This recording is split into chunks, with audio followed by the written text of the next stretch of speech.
As Scotland Yard's first female commissioner, Cressida Dick was always assured of her place in history. But the country's most senior policing role is never far from controversy.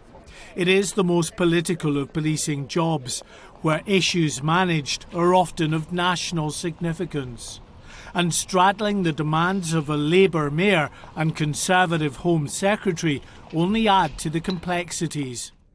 But for Cressida Dick, it was a series of scandals within her force that chipped away at her authority, ultimately leading London Mayor Sadiq Khan to withdraw his support. But I'm not going to hide from the fact that I lost confidence in her. I'm not going to hide from the fact that we've had in our city a series of devastating scandals, overt racism, sexism, misogyny, discrimination, homophobia. We've had trust confidence from Londoners in the police service at rock bottom, and that's one of the reasons why I lost confidence in her, and it's one of the things I'll be looking for in a new commissioner, how they will address some of these serious issues that, frankly speaking, the current commissioner failed to address. Much of the recent pressure on Cressida Dick followed the fallout from the abduction, rape and murder of Sarah Everard by one of the Met's own officers.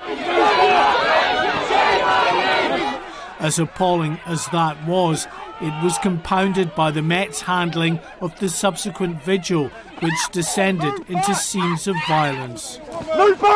The murders of sisters Biba Henry and Nicole Smallman in a North London park brought further outrage after it was revealed two of the officers who should have been guarding the murder scene had taken selfies next to the sisters' bodies.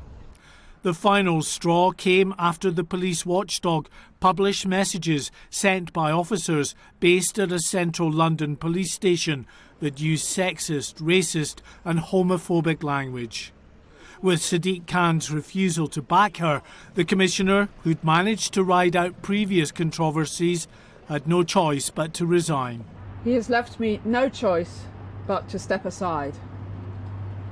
I say this with deep sadness and regret. Undertaking this role, a Crown appointment, as a servant of the people of London and the United Kingdom, has been the greatest honour and privilege of my life. Cressida Dick agreed to stay on while arrangements were made to find a successor, but today she finally leaves her post. Right, on the floor, please, on the floor. Among rank-and-file police officers, there was widespread support for a commissioner who, unlike some of her predecessors, was largely seen as having their backs. But ultimately, it was the behaviour of some of those officers who brought an end to the career of Scotland Yard's first female commissioner. Mark White, GB News.